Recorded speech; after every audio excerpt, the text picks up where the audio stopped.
ዳውን እንኳን ለማወቅ ምንድነው ብለን በብዙ መንገድ ሄድ ምንም አይነት ምክንያት ልናገኝ አልቻልንም።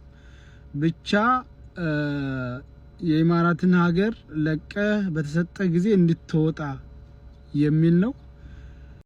አቡ ፋኖ ሰያው የሰራው ቪዲዮ ከደቂቃዎች በፊት አይቼዋለሁ። የሰራው ቪዲዮ እንግዲህ ትብብር ስለመጠየቅና የታሰረበት ምክንያት ነው። ሰላም ጤና ይስጥልኝ የተከበራችሁ ውድ ቤተሰቦቼ እንዴት ናችሁ? እንዴት ከረማችሁ?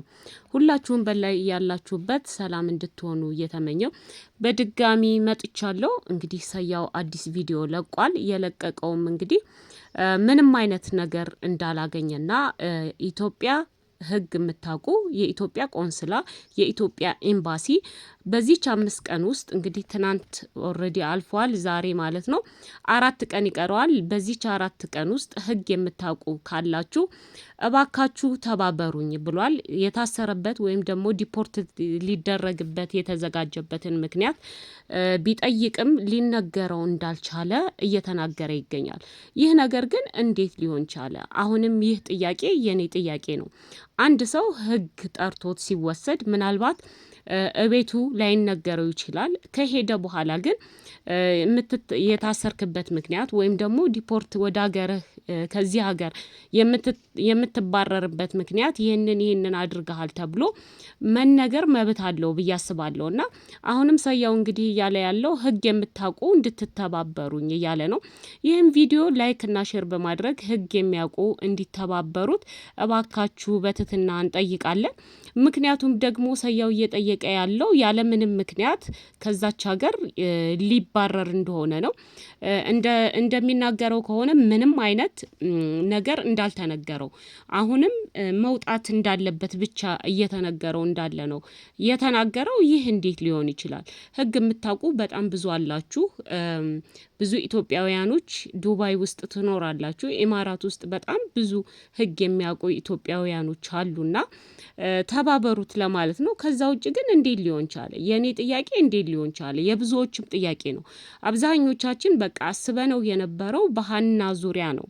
ሀና የሷን ጉዳይ እሱ ይዞ ስለነበረ ስንት ቀን ሙሉ እንቅልፍ አጥተው ላይቭ ላይ ስለሷ ጉዳይ ብዙ መረጃዎችን እየተቀበለ ስለነበረ በዛ ምክንያት ነው ብለን ደምድመን እንዴት ሊሆን ይችላል? እንዴት ይሄንን ልታደርጉ ትችላላችሁ? አንዲት እህት የጠፋች እህት ወይም ደግሞ በሰው እጅ ናት የተባለችን እህት ፍትህ ለጠየቀ ወንድም እንዴት ይህ ይገባዋን ስንል ነበረ።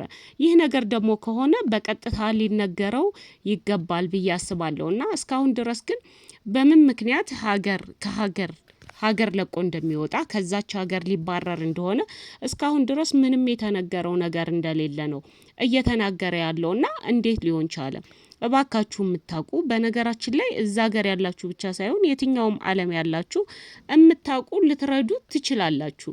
ምክንያቱም ህጉ የየትኛውም ሀገር ህግ የተለያየ ቢሆንም ህጉ የታወቀ ነውና ደግሞ በጣም ብዙ እዛ የሚኖሩ ሰዎች እናውቃለን። ሁላችንም ቲክታክ ላይ የሚሳተፉ አሉ፣ ዩቲዩብ የሚሰሩ አሉ፣ በጣም ብዙዎች አሉ።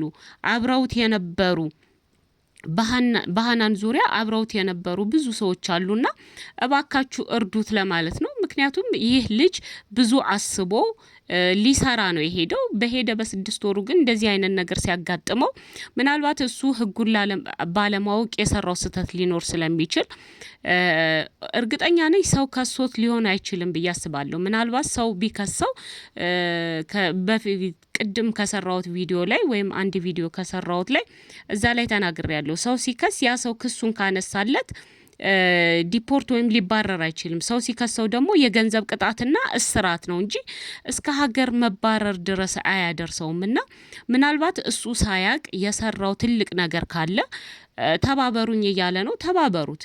አብዛኛችሁ ደግሞ የማዳም ቅመሞች ናችሁ። በተለይ ደግሞ ይሄንን ነገር ላይክ ስታደርጉ፣ ሼር ስታደርጉ፣ ቪዲዮ እየቆራረጣችሁ የሱን ቪዲዮ በምትሰሩበት ሰዓት ብዙ ህግን የሚያውቁ ሰዎች ላይ ሊደርስለት ይችላልና ይቺ 4 ቀን ከመድረሷ በፊት እንድንተባበረው ነው። በጣም ያሳዝናል። እውነን ለመናገር በጣም ያሳዝናል። ሲናገር እግዚአብሔር የፈቀደው ነው የሚሆነው። ግን ቢሆንም ማወቅ ይፈልጋል ማለት በምን ምክንያት እንደሚሄድ እና ለምን እንዳልተነገረው ለምንድነው ያልተነገረበትስ ምክንያት ይሄንን ሀገር ለቀህ ውጣ ተባልኩኝ እንጂ በዚህ ምክንያት ነው ይሄንን ጥፋት አጥፍተሃል ተብሎ አልተነገረውም። እንዴት ሊሆን ይችላል? ማለት አንድ ሰው ህግ ሲቀርብ ህግ ላይ ሲሄድ እንደዚህ አጥፍተሃል ይሄ ቅጣትህ ነው ስለዚህ እዚህ ሀገር መኖር አትችልም በዚህ ሀገር ህግ መሰረት ይሄንን አንቀጽ ተላልፈሃል ተብሎ ነው የሚነገረው። እሱ ግን ከስፖንሰርህ ጋር እንድትመጣ ተባልኩኝ ሰኞ ለት ሄድኩኝ ከዛ የተባልኩት ነገር በዚህች 5 ቀን ውስጥ ለቀህ እንድትወጣ ነው የተባልኩት። እንደውም 5 ቀንም ሳይሆን እዛ እታሰር ነበር ነው ያለው። ስለዚህ ምንድነው ችግሩ? እባካችሁ የምታውቁ ሰዎች እርዱት። ምናልባት በሃና ዙሪያ የተናገረው ንግግር ሊኖር ይችላል። ምናልባት ከደላሎች ጋር የተነጋገረው ነገር ከህገ ወጦች ጋር የተነጋገረውን ያንን ምናምን ከሆነ የምታውቁ ካላችሁ እርዱት። ሰውን መርዳት እሱ ሰው ሊረዳ ብሎ ነው። ምናልባት በዛ ከሆነ የታሰረው ሰውን ሊረዳ ብሎ ነው እንደዚህ አይነት ነገር ውስጥ የገባውና ህግን የምታውቁ እርዱት ለማለት ነው። ከዛ ውጭ ግን በጣም እስኪ የምታውቁ ካላችሁ ንገሩኝ፣ ለኔም ንገሩኝ። ማለት አንድ ሰው ፍርድ ቤት ቀርቦ ወይም ደግሞ እንግዲህ ዱባይ ማለት በጣም ህግ የሚከበርባት ሀገር ነችና እዛ ድረስ ህግ ጠርቶት ሄዶ ከዛ ምንም በማያውቀው ነገር አይ በቃ ከሀገራችን ላይ መቀመጥ አትችልም ስለዚህ ካንስል ተደርጓን ሁሉም ነገርህ ያለህ ዶክመንት በሙሉ ካንስል ተደርጓን ተዘግቷል ስለዚህ በዚህች 5 ቀን ውስጥ ይችን ሀገር ለቀህ መውጣት አለብህ የሚባለው ምክንያት አለው። ከዚህ በፊት አንድ ሰው ከአሜሪካ ዲፖርት የተደረገ ሰምታችሁ ከሆነ ተነግሮታል። በፖለቲካ ምክንያት ፋኖን በመደገፍህ ምክንያት ምናምን የሚባል ተነግሮት ነው ወደ ሀገሩ ኢትዮጵያ የገባውና እሱም ደግሞ ጥፋቱ ሊነገረው ይገባል። ምናልባት ህግ የሚያቅሰው ሊረዳው ይችላልና ሊስተካከልለት ይችላል። ዛሬ ነገ አይደለም ነገም ከነገ ወዲያ ስለማይሆን አዲስ ነገር ሊፈጠር ይችላል። ሰው ናቸው ስተት ተፈጥሮም ሊሆን ስለሚችል እባካችሁ እርዱት ለማለት ነው ይሄን ሁሉ ማወራው። ሰያውን እርዱት። በስደት ያላችሁ ታውቁታላችሁ ስደት ምን ማለት እንደሆነና እሱ ገና በሄደ በ6 ወሩ ምንም ሳይዝ ምንም ሳያደርግ መመለስ ማለት በጣም ከባድ ነውና ከዛ ላይ ወደ ሳውዲ ራሱ መመለስ የሚችል አይመስለኝም። የመጣው እንዴት እንደሆነ ባላቅም ሳውዲ ነበረ ለብዙ አመትና ከዛ በኋላ ከዛ ተመልሶ ነው ወደ ዱባይ ሄደው። ስለዚህ የምታውቁ ሰዎች እባካችሁ ሰያውን እርዱት። ህጉ እንዴት እንደሆነ እንዴት መሄድ እንዳለበት እርዱት ለማለት ነው። ሰያው እንግዲህ እግዚአብሔር ይሁንህ። በሃና ምክንያት ከሆነ እርግጠኛ ነኝ እግዚአብሔር እጥፍ አድርጎ ይከፍልሃል ብዬ አስባለሁ። ምንም የተሳሳትከው ነገር የለህም። እንደማንኛውም ሰው ከጎኗ ነው የቆምከው። ሁላችንም እህታችን ብትገኝ በህይወት ካለች ብትመጣ ከቤተሰቦቿ ጋር ብትገናኝ የደረሰባት በደል አንዴ ደርሶባታል።